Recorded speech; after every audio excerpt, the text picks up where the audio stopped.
Ansible est un outil d'automatisation de tâches d'administration système. Il permet de configurer des machines, installer des logiciels ou orchestrer des tâches plus avancées comme du déploiement continu ou de la mise à jour sans arrêt de service.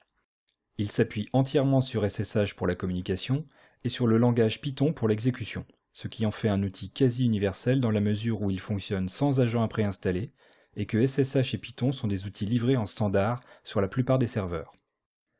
Dans cette première partie du screencast, nous aborderons rapidement l'installation, puis deux notions fondamentales de Ansible, les modules et l'inventaire. Le gestionnaire de paquets de votre système vous permet d'installer rapidement Ansible, mais vous pouvez opter pour l'installation via les sources pour profiter de la toute dernière version. Ici, nous utilisons la version 1.4.4 packagée avec Ubuntu, suffisante pour nos besoins. Par commodité, nous utiliserons Ansible avec authentification via clé SSH. Reportez-vous au screencast sur les usages avancés de SSH pour sa mise en place. Ici, je copie mes clés sur les différents serveurs que j'ai configurés dans mon fichier local SSH. Attention toutefois, nous le verrons plus loin, l'utilisation de certains modules de Ansible nécessite des droits super utilisateurs sur les machines distantes. Il conviendra de positionner correctement les droits sudo sur les comptes utilisés pour ces actions. Ansible exige l'utilisation d'un fichier d'inventaire que nous détaillerons ensuite. Celui-ci référence les systèmes à même d'être administrés. Nous ajoutons ici nos deux machines précédemment définies dans le fichier de configuration locale de SSH. Vérifions maintenant le fonctionnement de Ansible en utilisant un module basique. La commande Ansible prend en paramètre le nom de la cible définie dans le fichier d'inventaire et le nom du module invoqué, pour envoyer une réponse au format JSON. Ici, le module ping envoie une réponse pong.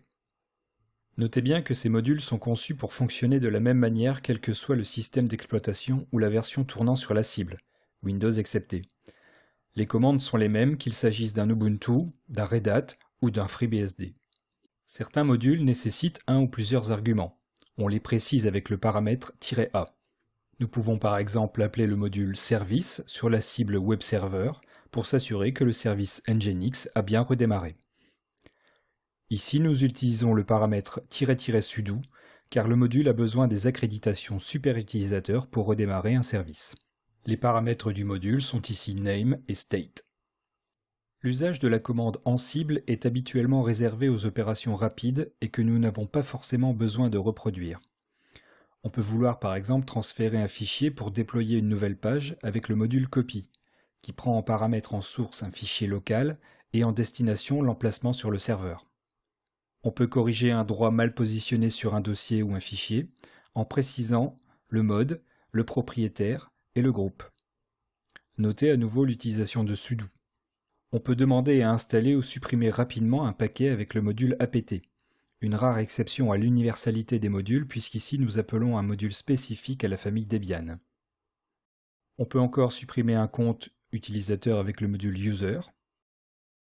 Le module setup lui est particulier car il examine la configuration de la cible et renvoie un fichier JSON avec un ensemble des caractéristiques identifiées par Ansible. Ce concept, appelé fax dans Ansible, est courant dans le monde des outils d'administration. Nous verrons dans le prochain épisode comment en tirer parti.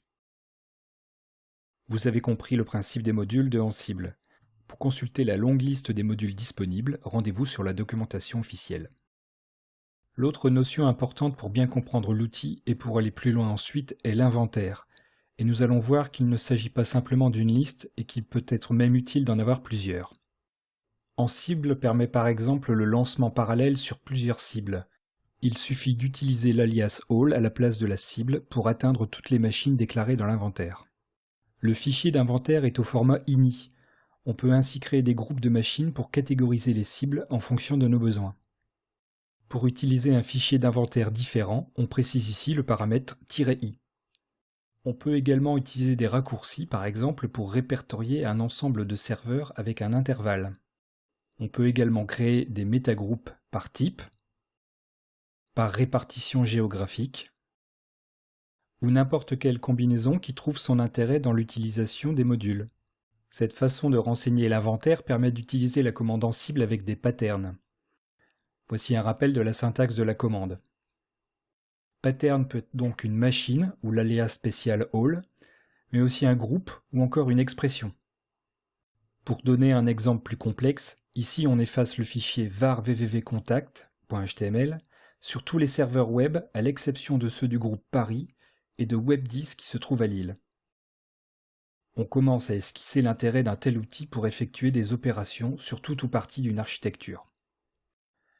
Il y a de nombreux formats de patterns permettant l'intersection, l'exclusion ou l'utilisation d'expressions rationnelles.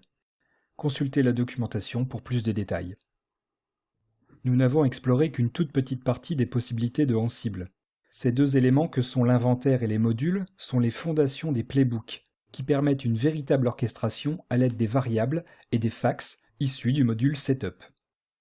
Nous aborderons tout cela dans le prochain screencast. Merci d'avoir suivi celui-ci et à la prochaine fois.